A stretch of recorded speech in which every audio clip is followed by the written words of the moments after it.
ඇයි ඩොක්ටර්? කොහොමද මම මේ ගැන විස්තර කියන්නේ?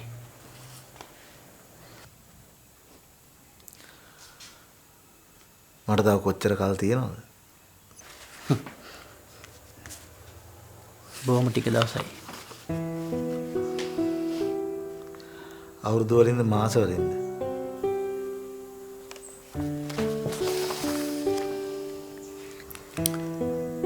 මට හිතෙන්නේ දවස් වලින් විතරයි.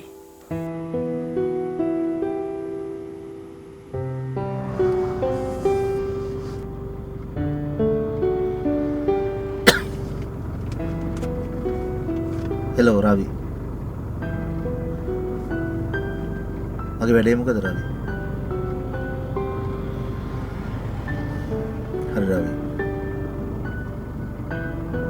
මම දැන් රවිට ගොඩක් කාලෙකින් ඉඳන් මේ ගැන කියන්නේ. මට කොහොම හරි මේ දේ කරලා දෙන්න. හරි රවි හරි. මම තියන්න. ලලිතා මට මුලින්ම හමු වූ දවස කවදාද කීමට තරම් මට මතකයක් නැත. ඒ පාසල් වයසේ වූ බව පමණක් මා තදින්ම දනිමි. නමුත් අපගේ සිත් ගැනීම වූයේ උසස් පෙළ දෙවන වසරේදී එක්තරා දිනයකදී බව මට කිසිම දවසක අමතක නොවේ. ඇය මට ලංවන්නට තදින්ම බලපෑ කාරණය වූයේ මා පැණි දොඩම් පානයට බෙහෙවින් ප්‍රිය කරන්නට වීමයි. ඇයගෙන් මා ආදරය ගැන විමසූ මුල් දවසේදී ඇය නිහඬව ඉවත බලාගෙන ගියද පසුදා මා වෙත නැවුම් පැණි දොඩම් ගෙඩි කීපයක් තිල්න කරන්නට විය. එය ඇයගේ ආදරයේ ප්‍රකාශනයද විය. ලලිතා අද කොහේ කොතැනක ඇතිද?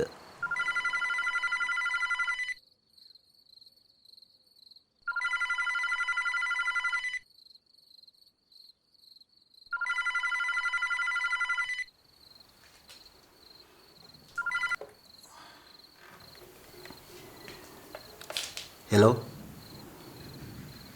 ඔව් රවි. මට අමතක වෙලා ෆෝන් එක සයිලන්ට් දාන්න ඉතින්. කියන්න රවි. මම ලියා ගන්න. ඔව්. දෙයියෝ විතරනේ.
මහත්තයාට දොඩම් ඕනේද? කොහෙන්ද මේ වගේ එන්නේ? මේවා මේ බිබිලෙන්. ඇයි මහත්තයා hina වෙන්නේ? බිබිලේ කොහෙද දැන් දොඩා? මහත්තයාට මට බොරු කියන්න බෑ. ඇයි ඒ? මහත්තයාව දැක්කහම මට එහෙම කරන්න බෑ. ඒ මොකද? අනේ මන්ද මහත්තයා මට එහෙම හිතෙනවා. ඇත්තටම කොහෙන්ද මේ දොඩම් ගේන්නේ? කුරුණෑගල පැත්තෙනුත් ගේනවා. එක තැනක් කියලා නෑ මහත්තයා. මේ අලුත් ඒවාද? ඔව්. මේ අද උදේමයි ගෙනාවේ. මට එකක් හදලා දෙන්න. ලුණු වැඩි දාන්න එපා. ලුණු වැඩි දාන්න එපා කිව්වේ. ලුණු හොඳ නැති ලෙඩක්වත් තියනවද? ඔව්. එහෙම ලෙඩක් තියෙනවා. මහත්තයා කොහෙද? මම ගම්පහ. මල්වාන ළඟයිනේ. දන්නවද මේ පැත්ත? රම්බුටන් තියනවනේ නේ? ගොඩක් තියෙනවා. මං කජුගම ගැනත් දන්නවා. ඇයි කජු තියෙන හින්දාද? ඔව් මං දවසක් යද්දි නුවර පාරෙත් දැක්කා. මාත්තාසයි ඒ වගේ චීතරෙද්දයි 60 ඇඳලා දොඩම් විකුණන්න. ඉතින් හොඳයිනේ. අම්මා කැමති නෑනේ. ඇයි ඒ? මං නාස්ති වෙනවලු. අපේ අම්මට පිස්සු. ඇයි එහෙම කියන්නේ? චීතරෙද්ද ඇඳලා 60 ඇඳම ඉන පොඩ්ඩක් පේනවනේ. ඉතින් එහෙම පෙවුනා කියලා මං විනාශ වෙනවද? අම්මා බය ඇති. අපොයෝ. එයා නම් ගහකින් කොලයක් වෙන්න සද්දටත් බයයි.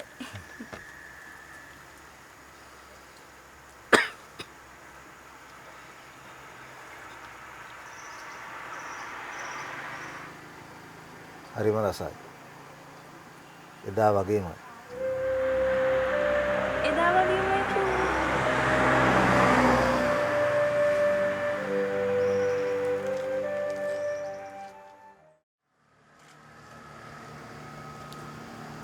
ඉස්සර එක දවසක් මට මතක් වුණා. දොඩම් බීපු දවසක්ද? ඔව්. දොඩම් බීපු දවසකුත් එහෙම මතක හිටනවද? එක දවසක් නෙමෙයි. දවස් ගානක්. මහත්තයා වයසට ගියෙත් දොඩම් බීලමද? අපෝ නෑ. ජීවිතේ එක දවසකට පස්සේ මම දොඩම් බීම සම්පූර්ණයෙන් නතර කරලාම දැම්මා. ඇයි ඒ? ඒක දිග කතාවක්. මාත් ආසයි දිග කතා අහන්න. මට දිග කතාවක් කියන්න වෙලාවක් නැහැ. ඒ කියන්නේ මහත්තයානේ දුර ගමනක්ද? ඔව්. හැබැයි දැන් නවතින්න තියෙන තැන ළඟයි. මට තේරුන්නේ නැහැ. දුව තාම පුංචිනේ. නෑ මට දැන් 23යි. මං ඡන්දෙත් දානවා. ඡන්දේ දාන හැමෝම ලොකුයිද? අපෝ ඡන්ද ඉල්ලන සමහර අයට වඩා නම් මං ලොකුයි. මට ගොඩක් දේවල් තේරෙනවා.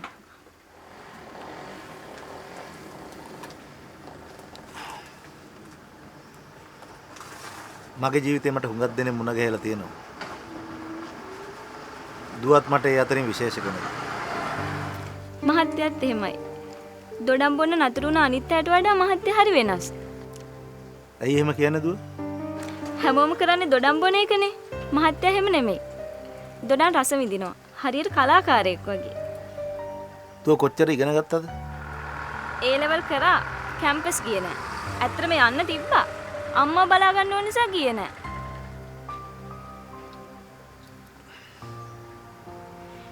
දුවගේ අනාගතේ දොඩම් ගෙඩියක් වගේ නම් වෙන එකක් නෑ. ඒ කිව්වේ බිමට වැටලා තැල්ල පොඩි වෙන එකක් නෑ. මොකද මහත්තයා hina වෙන්නේ?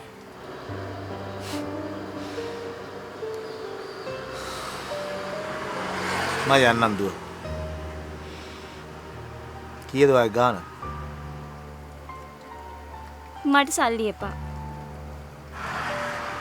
ඒ මොකද?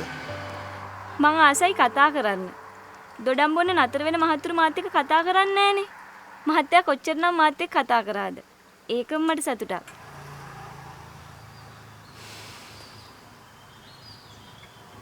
මට දුවට උදව්වක් කරන්න ඕන.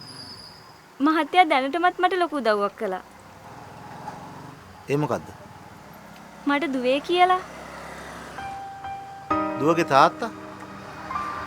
ඉන්නවා. ලොක්කෙක්. මට තේරුන්නේ ගෑනු පිරිමි ගැන කියන සමහර දේවල් පිරිමින්ට තේරෙන්නේ නැහැ.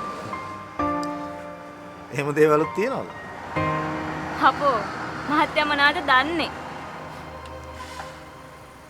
මම කොහොමත් ගෑනුද කියන දන්නව අඩුයි. කසාද බැඳලා නැද්ද?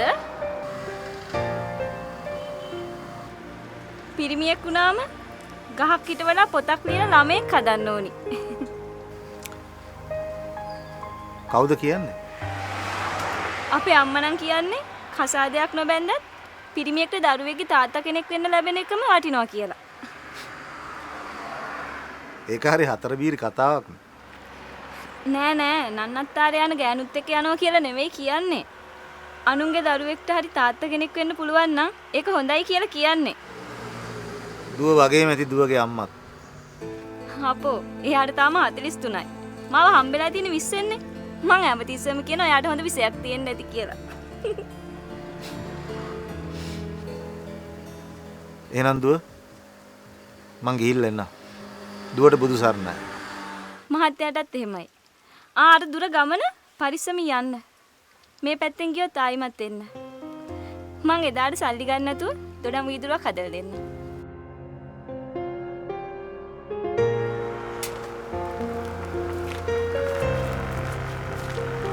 මහත්තයා අපේ ගේ මේ ළඟම තියෙන්නේ. අම්මා උයන කෑම හරිම රසයි. බත් ටිකක් කමුද? මං හිතන්නේ මම මේ දන්න කෙනෙක් මේ ළඟම ඉන්නවා. තන දන්නවද? මෙච්චර දුරක් ආපු එකේ හොයාගන්න බැරි වෙන එකක් නෑ.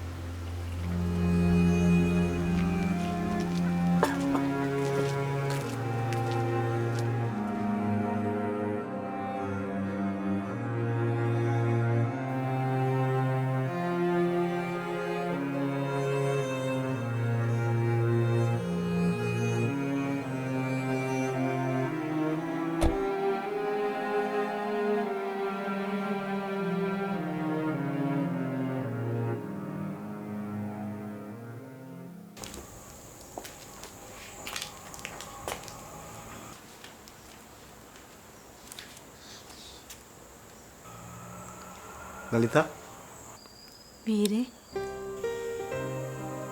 ලලිතා තාම එදා වගේමයි.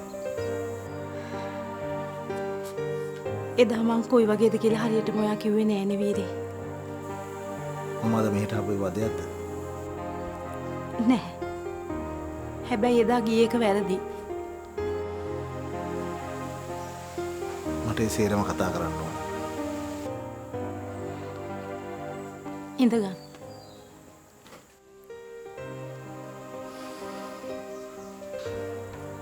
මොනවා හරි බොමුද? ඇයි මොනවා හරි කියන්නේ? තාමත් මතකද? කොහොමද අමතක වෙන්නේ? මොනවත් එපා. මම මග නතර වෙලා ආවේ. මට නම් බැරි වුණා මග නතර වෙන්න. මං ඉස්සරහටම ආවා. තවත් ඉස්සරහටම යනවා. මට ඒ ලෙවල් රිසල්ට් එනකන්වත් ඉන්න තිබුණේ නෑනේ. අපිටත් එහෙමයි. පොල්වත් මුරගෙදරට ගිනි තිබ්බ කියලා මට ආරංචි වුණා. ඒක කලේ කවුද කියලා වීරේ දන්නේ නැද්ද? පප්පා. අපි හාරිස් පත්තුවට ආවා. ඒත් වත්තක් බලාගන්න. මා පප්පා මැලේසියාවට යවුවා. එයාගේ යාළුවෙක් ගාවට. මට ඒ හින්දා ලලිතා ගැන හොයන්න බලන්න උනේ නෑ. මම වීර ගැන නොසෑහෙන්න හෙව්වා. ඒ හෙව්වේ මට තනියෙන් ජීවත් වෙන්න අමාරු වුණ හන්දා. මම ජීවිත කාලෙම නොබද හිටියා. ඒ වෙන මොකුත් හින්දා නෙමෙයි. ලලිතා හින්දා. අපරාධේ. ඇයි? වීරට තිබුණේ කසාද බඳින්න. දරුවෙක් හදාගන්න. බඳින්න ඕනේ දරුවෝ හදන්නමද? නොබදත් දරුවෝ හදන එකේ කසාද බඳලා මොකද දරුවෝ හදන්න බැරි? ලලිතා හිතන්නේ එහෙමද? ඇයි? වෙන කවුද එහෙම හිතන්නේ? එහෙම හිතන කෙනෙක් ගැන අහන්න ලැබුණා. ගෑනුන්ට එහෙම හිතන්න පුළුවන්. දරුවෙක් බලට ආවා මේ ශක්තිය ලැබෙනවා. කෝ ලලිතාගේ මහත්තයා? ඉන්නවා. කොහෙද? ළඟම.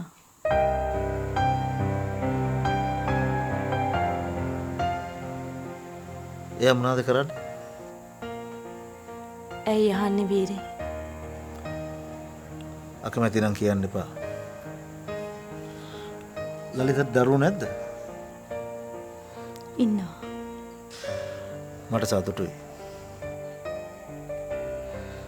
මටත් සතුටුයි. දන්නවද ඇයි කියලා? නෑ. ඒ දරුවගේ තාත්තා ගැන හිතනකොට අපි දෙන්නා වෙන් කරේ බලහත්කාරයෙන් නේද? පීරගේ පප්පාගේ පොල්වත්ත බලාගත්ත මිනිස්සුනේ අපි. පොල්වත්තේ දොඩම් ගහ නොතිබුණා නම් අපි දෙන්නගේ සම්බන්ධෙත් අපිට හංග ගන්න තිබ්බා. හංග ගන්න නම් මොකටද සම්බන්ධකම් පටන් ගන්න වීරේ? ඒ අපේ නොතෙරෙන කාලනේ. ඉගෙනගෙන ඉවරලා රස්සාවක් කරනකම් හිටියනම් අපිට එකතු වෙන්න තිබ්බා. එදාටත් වීරගේ පප්පා විරුද්ධ වෙනවා. මං නොබද හිටියෙක් ගැන පප්පා ගොඩක් දුක් වුණා. කොටින් මෙයාගේ පරම්පරාව මගෙන් ඉවරයි නේද කියලා මට දොස් කිව්වා. පප්පා මැරෙද්දිත් මැරුණේ මට වෛර කර කර. වීරයයි මාව හොයාගෙන ආවේ? ලලිත අද ඉන්නේ මොන වගේ තත්ත්වයකද කියලා බලා ගන්න. බලාගෙන ලලිතට උදව් කරන්න. මට කරන්න පුළුවන් සීමාවක් තියෙනවා. එපා වීරේ. මං හොඳින් ඉන්නවා. සතුටින් ඉන්නවා. වීරෙත් එහෙම ඇති කියලා මං හිතනවා. මම ඔව්. එහෙම නේද? ඔව්. මාත් හොඳින් සතුටින්. වීර කැමති නැද්ද මගේ දරුවෝ දකින්න?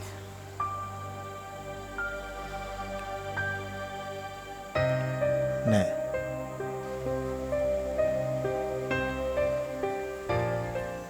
ඇයි ඒ? මට ඒකට ශක්තියක් නෑ. මම යන්න ලලිතා. වීරය ආපහු එනවද?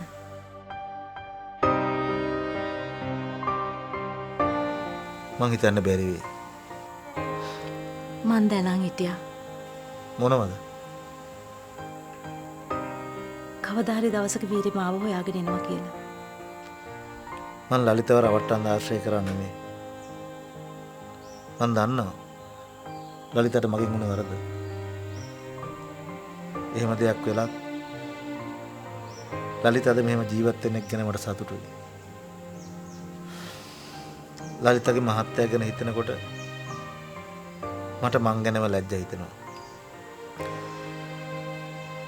මං ගිහින් එන්නම් ලලිත.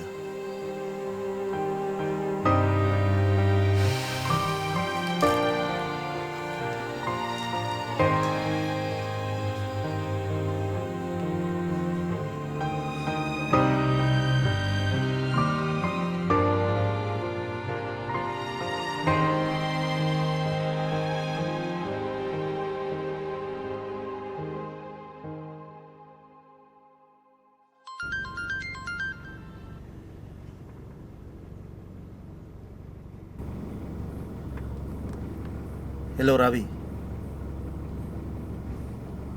ඔව් හම්බුණා. නෑ මං කිව්වේ නෑ.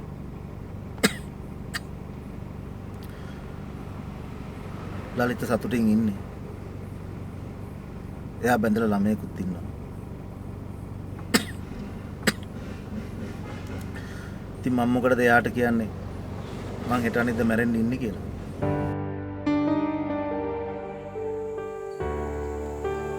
අම්මේ අම්මේ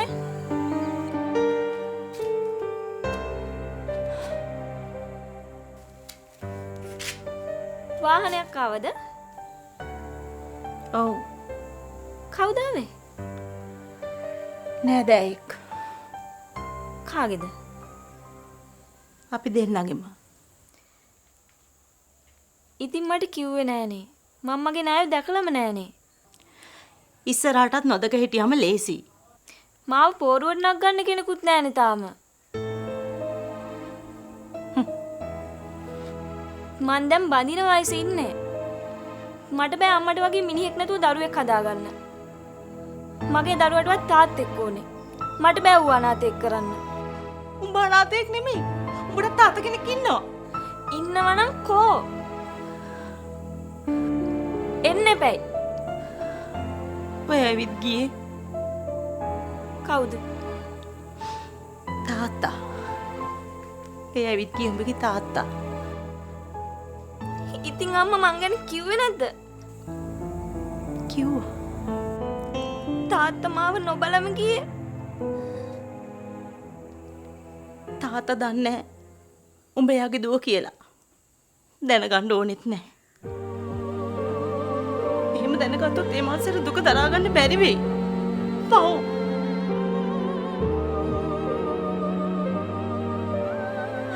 මං දන්නවනේ මනුස්සයාගේ හැටි.